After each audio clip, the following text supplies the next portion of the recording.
Hello, stellar people, and welcome back to the channel. My name is Trey, and we will continue with our 100-day march, even though it's not March.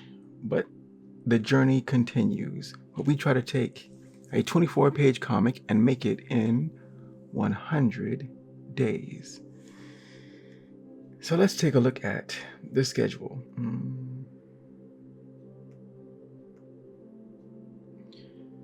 So we just ended March, and the milestone, we put it all together, the thumbnail comic to see what the audience would see. So that is done. And now we're on to April. April is 5 weeks long, and we will end with the milestone of getting all of the pencils done. That is the plan. Things might not go to plan, but that is the plan. But this first day in April,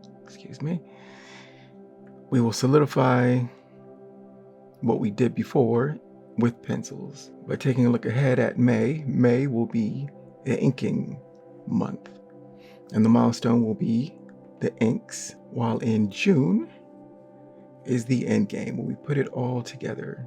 Text, words, text balloons, color, all of it together. So this is week 4.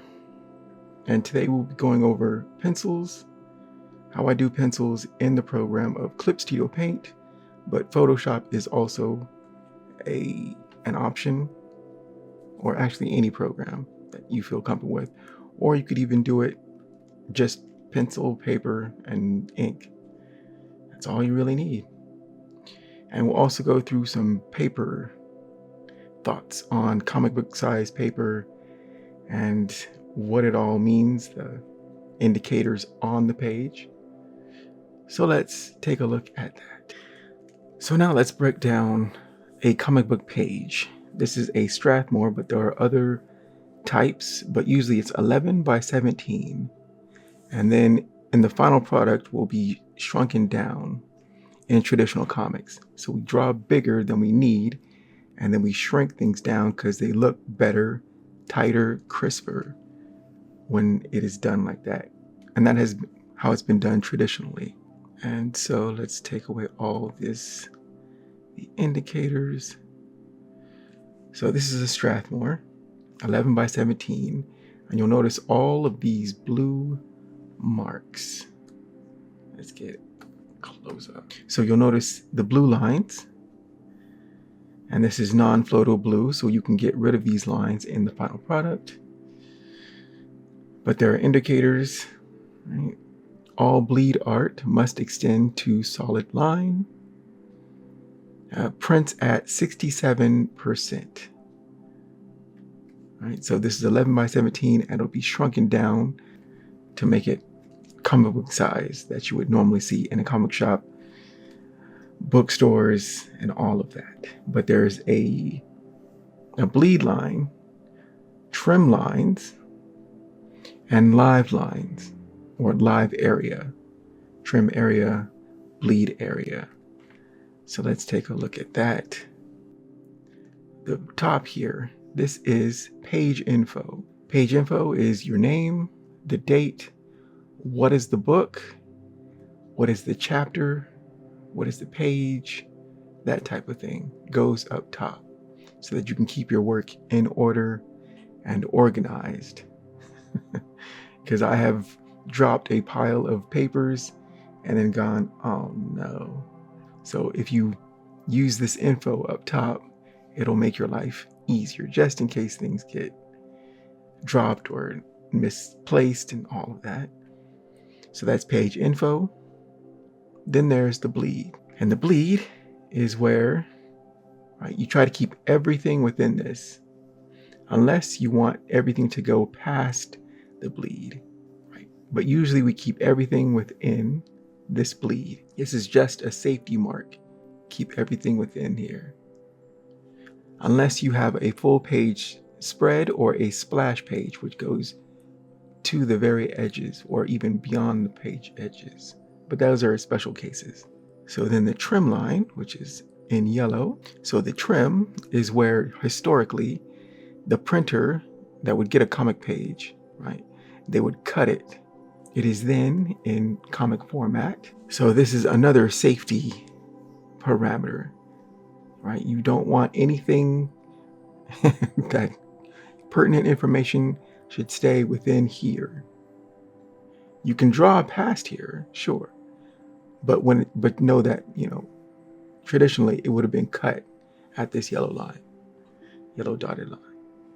And then we have the live line. Now, this is in green, and everything within this live area is safe. And this is especially where you want all text to be within this live area. So all text within here. Right? The text bubbles can sometimes go past it, but we want almost all of our text within here, this whole live area. So text, keep it within here. Drawings can go even to the bleed, as long as it's nothing super important. And this is, the breakdown of a comic book page. But this is all when it's printed and cut traditionally. Now that we do a lot of things digital, it has kind of changed the game. It is, right? Now, what you see is what you get, more or less. You can make a PDF if you're going to have people read it online. Things have changed, by and large, because of digital and computers and how we see, media online and more than print now. So things have changed, but this is usually the standard. Now let's talk about the program, Clip Studio Paint. Although this can be done in other programs like Photoshop and whatnot, because it's fairly simple, right? Anything that has layers and whatnot, I think should work generally about the same. So I have some files open. This is page 1, page 2, and then we jump to, what is this? Page 12, 13, 14, 15, 16, 17, 18. So let's go back to the first and break it down. So this is how I usually have my pages arranged. And we'll work from the bottom to the top. So we just have one, this is just a regular 11 by 17 sheet of paper, well, digitally. And then I bring in the comic book page, just because I want the guiding blue lines, right? I want to know where my live zone is, where my safety zones are, where the bleed is, all of that. I want to know where that is.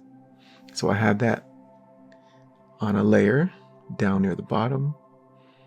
Next layer up, I place in my page, and this one is dropped back to about 30% opacity. Well, it's 40, so this is 100%, but then I bring it down to about 40, or well, more or less 30. But I want to be able to see it, and then I make two new layers, a background layer where I would do my backgrounds, and sometimes a 1 or 2 pencil layer. So I use the faded back thumbnails to work off of. So when I do my pencils based off of those, right?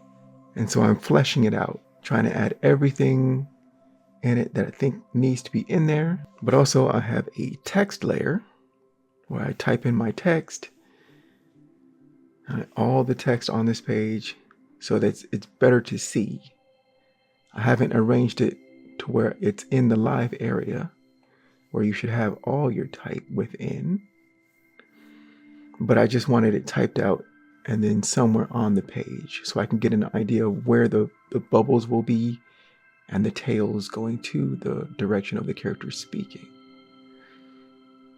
And then also on the very top, we have these very small final designs of the characters, so that if I want a refresher, because they can they can get wonky, right? You want to stay on character, on model. And I have a hard time doing that sometimes. So I have this layer with all the designs on it so that I can remember, okay, so this is how she approximately looks. And then I can go back and then tighten it up that way. So I've also done the same with page 2. Right, the same layout, character designs on top, but I make that invisible. A text layer for all my text, pencils on top of my thumbnail version of the drawings. I have a background layer for the backgrounds when I add those in. And my guiding pencils, which is the thumbnails, a comic template, just so I know where my live areas and where not to go past. All right, so this is all helping me. So let's make a page. All right. Okay, so this is page 12. After a transition section of the first 12 pages, we transition into the next phase of the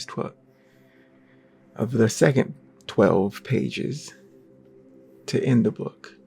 So there's a scene change. And so I have these layers. My white layer, my comic template on top of that. And then the thumb version, which I then drop down to around 30% opacity. So this is about 20. I make 2 more layers. Doop. And I name it BG for background. BG. And the other one, well, actually, let's make another one. Pencil. I don't think I'll need it. Pencils. And I have 2 more folders. All right, I make 2 more folders on top. So I hit this little icon for the folders, and I make 2 of them. And this first folder will be the text. TX. Come on. There we go. Text. And the second one is character designs. Kata design. And so for this layer, I go to File, Import, Image. And then I already have my character design folder. And I select the 2 that I'm going to bring them in, put them to the top, adjust the size the way I like it. And now that those are in this one folder, I can collapse it and then make it invisible. Now my text, actually let's go back to this bottom layer, the one that has my image on it. So now we can see the text. And so then hit T for the text, T, and I type in what is on this page. Right? And I don't do the bubbles yet. I just want the text to see, because I'm going to move it around and try different placements of it. But I just want to get it I want it in play. And I sometimes improvise. I sometimes make up new dialogue and take away dialogue. Right. Okay. And you want to try to get it so that it looks like it would fit inside of a bubble. And that is one of the more difficult things to think about.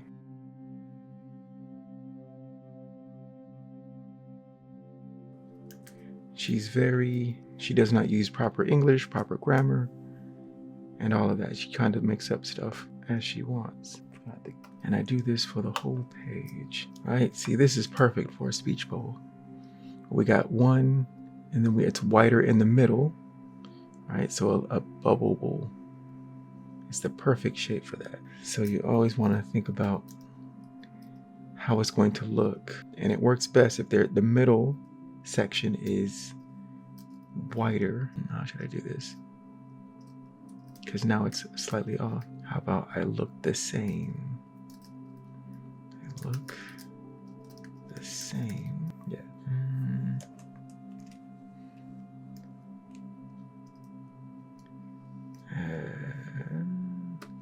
Do I want one here? I might want one here. Like, she does a body check whenever she jumps through dimensions.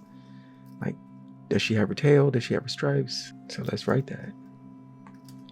She doing body check, tail, stripes, dot, dot, dot.